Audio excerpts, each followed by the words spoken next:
I was married at a very early age of 20 years. Somewhere I felt emptiness. Being a supporter is not enough to get an identity, right? Madhampatti Rangaraj எப்போ Joy கிறிசல்டாவுக்கு மறுப்பு தெரிவிச்சு ஒரு ஸ்டேட்மெண்ட்டை வெளியிட்டாரோ அப்பவே Joy Crizildaa ரொம்ப கோவமா 3 வீடியோவை வெளியிட்டிருந்தாங்க. இந்நிலையில்தான் மாதம்பட்டி ரங்கராஜுடைய முதல் மனைவி ஸ்ருதி ரங்கராஜ் அவங்களுடைய இன்ஸ்டாகிராம் பேஜ்ல ஒரு ஸ்டேட்மெண்ட்டை வெளியிட்டிருக்காங்க. அந்த போஸ்ட் தான் இப்போ வைரல் ஆயிட்டு வருது.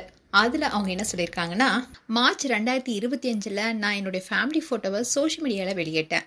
உடனே ஏப்ரல் 2025 ஜாய் கிறிசல்டா கிட்ட இருந்து ஒழுக்கமற்ற அவமதிப்பான செய்தியை பெற்றேன். நீதிமன்ற ரீதியா பிரிந்ததா சொல்ற ஒருவர் இப்படிப்பட்ட செய்தியை அனுப்புறது ஏன்? இதுவே அவங்களுடைய இரட்டை முகத்தனமையை வெளிக்கொண்டு வந்திருக்கு.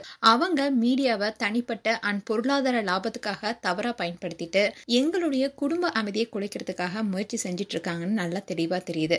ஜாய் தன்னுடைய சொந்த கையெழுத்திலேயே எழுதிய கடிதத்துல, என்னுடைய கணவர் திரு ரங்கராஜ் கிட்ட இருந்து பணம் பறிக்கிறது எங்களை பிரிக்கிறது தான் தன்னுடைய நோக்கம்னு வெளிப்படையா சொல்லியிருப்பது பதிவாகி இருக்கு.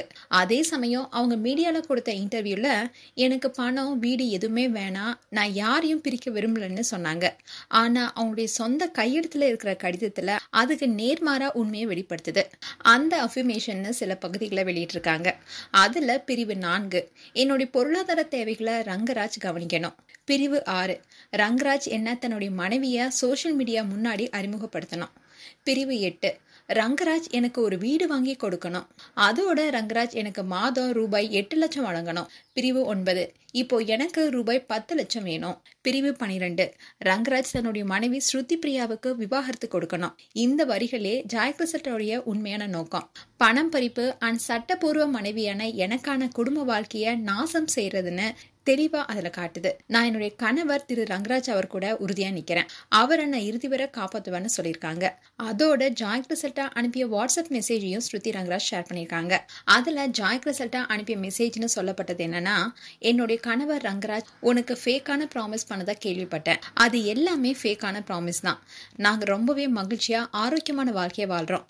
உனக்கு அது தெரிந்திருக்கணும்னு நான் நம்புறேன். அதனால அந்த ஃபேக்கான ப்ராமிஸை நீ நம்ப வேணான்னு அதுல சொல்லியிருக்காங்க. அதோட இன்னொரு வாட்ஸ்அப் மெசேஜும் ஷேர் பண்ணியிருக்காங்க. அதுல, ஒரே ஒரு முறை தான் நீ என்னுடைய கணவர் ரங்கராஜ் கூட போட்டோ எடுக்க முடியும். ஆனா நான் அவர் கூட தினமும் போட்டோ எடுத்துக்கிறேன். அதோட எங்களுடைய போட்டோஸ்ல நாங்க ரொம்பவே நெருக்கமா இருக்கோம். அடுத்த தடவை இப்படி முயற்சிக்காத.